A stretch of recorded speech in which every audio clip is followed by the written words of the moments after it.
Hello நண்பர்களே, welcome to mix media. யூஸ்வலாக நம்ம சாம்பார்னா துவரம்பருப்பு வச்சு செஞ்சுருப்போம். இன்றைக்கி கொஞ்சம் டிஃப்ரெண்ட்டாக தட்டைப்பயிறு யூஸ் பண்ணிவிட்டு சாம்பார் செய்ய போகிறோம். வாங்க வீடியோக்குள்ளே போகலாம். ஃபர்ஸ்ட் இந்த தட்டைப்பயிரை பாயில் பண்ணி வச்சுக்கலாம்.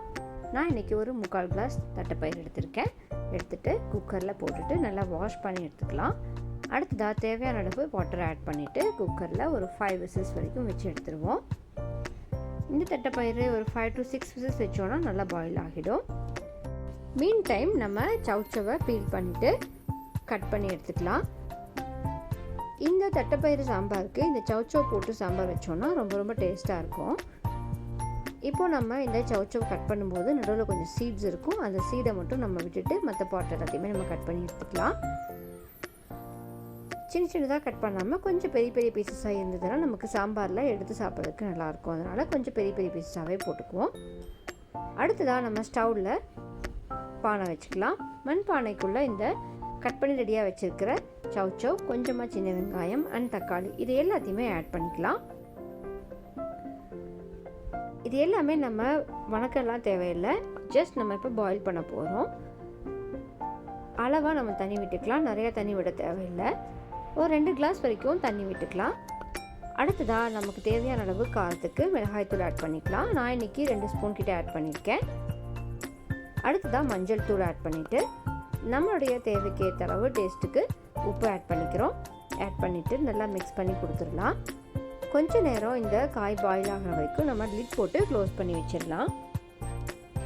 இந்த சவுச்சவ் கொஞ்சம் சீக்கிரத்துலேயே வெந்துடும், அதனால் தண்ணி அளவாக விட்டாலே சரியாக இருக்கும். அதுக்குள்ளே நம்மளுடைய தட்டைப்பயிறு பாயிலாக இருக்கான்னு பார்க்கலாம். தட்டைப்பயிறு நல்லா தண்ணி பார்த்திங்கன்னா இந்த தண்ணியை நம்ம ரசத்து கூட எடுத்துக்கலாம். இப்போது இந்த தட்டைப்பயிறு நல்லா பாயிலாக இருக்கான்னு பார்த்துருவோம். நல்லா சூப்பராகவே நைஸாக அளவுக்கு பாயில் ஆகியிருக்கு, நல்லா கரையிற அளவுக்கு. இப்போது நம்ம அதை கொஞ்சம் ஸ்மாஷ் பண்ணிக்கலாம். ஸ்மாஷரில் லைட்டாக ஸ்மாஷ் பண்ணி விட்டுட்டோம் அப்படின்னா நமக்கு சாம்பாரில் ஊற்றும் பொழுது கொஞ்சம் திக்னஸ் கொடுக்கும். லைட்டாக ஸ்மாஷ் பண்ணி எடுத்துருவோம். நம்மளுடைய சவுச்சவ் அதுக்குள்ளே நல்லா பாயில் ஆகி ரெடி ஆகிருக்கு. இப்போ இந்த பருப்பு எடுத்து நம்ம கொட்டிடுவோம். பார்த்திங்கன்னா சவுச்சவ், தக்காளி இது எல்லாமே நல்லா ஒன்று சேர்ந்து சூப்பராக பாயில் ஆகி வந்திருக்கு. இந்த ஸ்டேஜில் நம்ம இந்த பருப்பு எடுத்து கொட்டிடலாம். அடுத்ததாக கொஞ்சமாக புளிப்பு சுவை டேஸ்ட்டுக்காக கொஞ்சமாக புளி தண்ணி எடுத்துக்குவோம். அதையும் நம்ம இதே இடத்துல ஆட் பண்ணிக்கலாம்.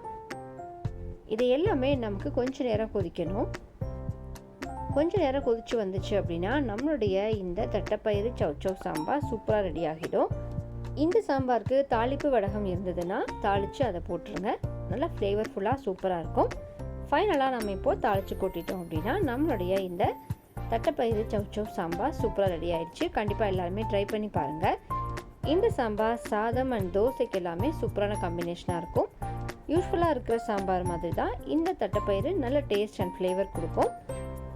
இதே மாதிரியான சிம்பிளான ரெசிபிஸ்க்காக நம்ம சேனலில் மறக்காமல் சப்ஸ்கிரைப் அண்ட் லைக் பண்ணுங்கள். உங்கள் ஃப்ரெண்ட்ஸ் அண்ட் ரிலேட்டிவ்ஸ்க்கு கண்டிப்பாக ஷேர் பண்ணுங்கள். டாட்டா, பாய் பாய்.